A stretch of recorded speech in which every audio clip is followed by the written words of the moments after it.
Hi, everybody. Today we are going to do an introduction on genetics. We're going to learn a little bit about the first genetics experiments, and we're going to learn about some vocabulary with genetics so you can follow along in your notes. And we are going to learn about Gregor Mendel and how he laid the groundwork for modern genetics. So, the main idea is that Mendel is responsible for what we know about genetics, right? He did the basics of genetics. And so his experiments with pea plants, which you will read about and we'll watch a video about, we're going to lay the groundwork for modern genetics. So people have noticed for a long time that family resemblances are inherited from generation to generation, right? You have kids that look like both of their parents, but are not exactly like either one of their parents, right? They're sort of a blend of both parents. So we have known that for a very long time, that traits are passed on, but it wasn't necessarily known how they got passed on. And it wasn't until this Austrian monk named Mendel carried out important studies of heredity, or how exactly these traits got passed on. What is heredity? Heredity is the passing on of characteristics from parents to their offspring. Animals and plants are all things that we're going to study that show heredity. So, some vocab for you. Characteristics that are inherited are referred to as traits, and Mendel was the first person to succeed in predicting how traits are transferred from one generation to the next. He is known as the father of modern genetics. And what exactly is genetics? Genetics is just the branch of biology that studies heredity. So let's take a look at his research. So when Mendel did his experiments, he was one of the first to discover that traits are inherited as units. Now we know that those units are genes, and genes are found on DNA, but DNA was not known. Mendel had no idea what DNA was, so he just referred to genes as units.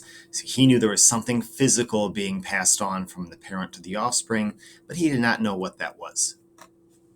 He recognized that organisms inherited 2 copies of each unit, and we call those units genes now, and we know that they are found on DNA, even though Mendel didn't. And he also described how traits were passed between generations.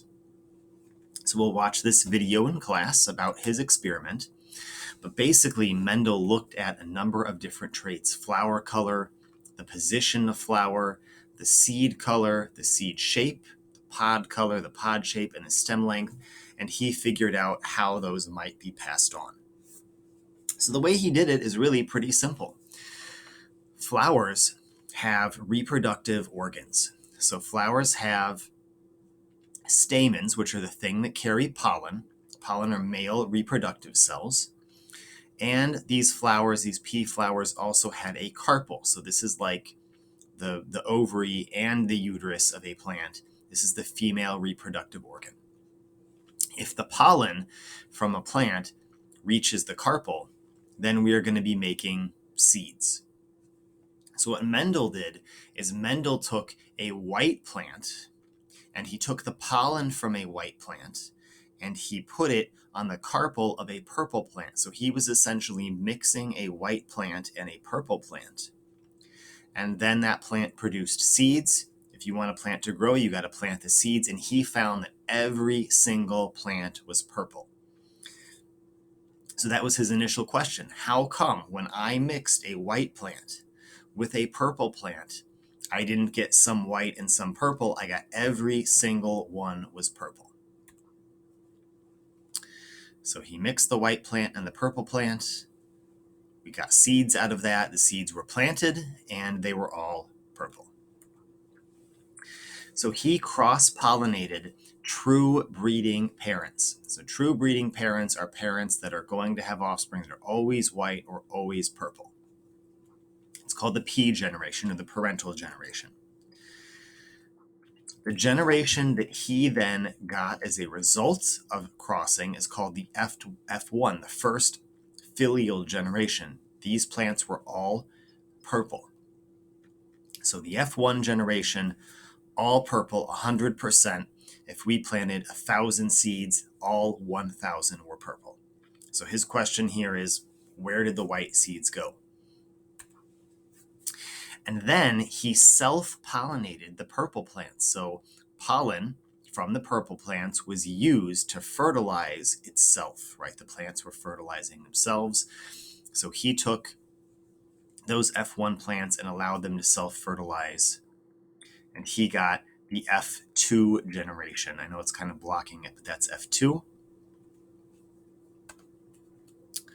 And what happened? Well, P generation up here, F1 generation. The F2 generation, all of the plants were white. Or I'm sorry, I said that wrong. 3/4 of the plants were purple and 1/4 of the plants were white. So now we have the white trait skipping a generation and coming back. So what happened? Well, Mendel reasoned that the reason why the white trait left in the F1 generation and then appeared again in the F2 generation is because of a genetic rule called the rule of unit factors. So the rule of unit factors states that organisms have 2 copies of each gene. We already know that that's true, right? We have homologous pairs. We have one from our mom and one from our dad, and that is the reason why we have our traits.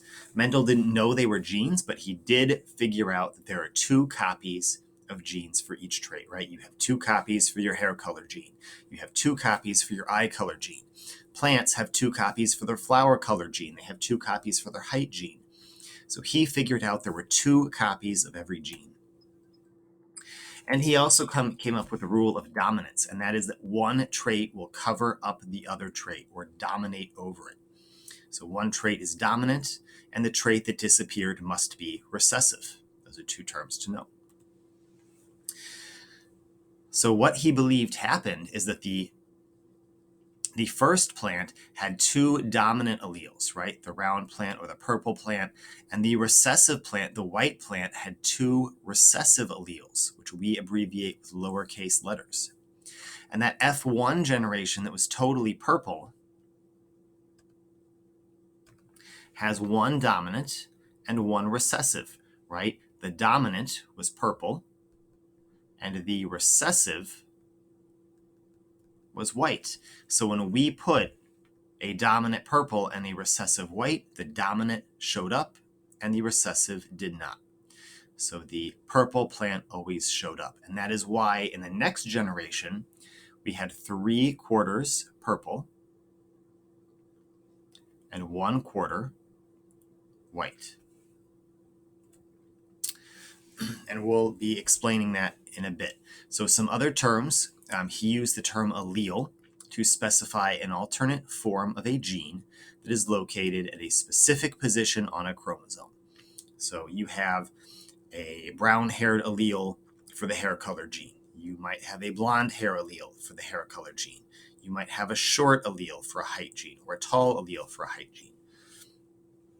And down here, this is important, all organisms have 2 alleles for each trait, 1 from the mom and 1 from the dad. Alleles can be represented using letters.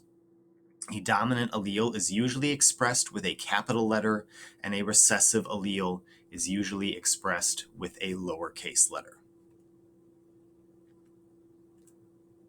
All right. So in this case, we have the wrinkled recessive allele and we have the round dominant allele. So the wrinkled, we would write lowercase. The round is dominant, so we would write an uppercase letter. Round is dominant, so if we have both, the dominant letter rules and our seed is round, right? Here, if we have 2 recessive alleles and 2 lowercase letters, then we end up with a wrinkled plant. All right, dominant is the observed trait of an organism that hides or masks the recessive, and the recessive is the trait that is masked. All right. Okay, other terms you should know. Homozygous, if you have two of the same alleles, that is a homozygous individual. And heterozygous, hetero means different, you have two different alleles. So if you have two recessive alleles, then you are homozygous recessive. If you have two dominant alleles, you are homozygous dominant. And if you have a dominant and a recessive, you are a heterozygous individual. Okay, Mendel taught the law of segregation, and that is that one copy of each gene is donated to a gamete because the genes separate during gamete formation. So all that means is that you have two alleles, and when you make gametes, one allele goes in one gamete and the other allele goes in a different gamete. You end up separating or segregating those two alleles.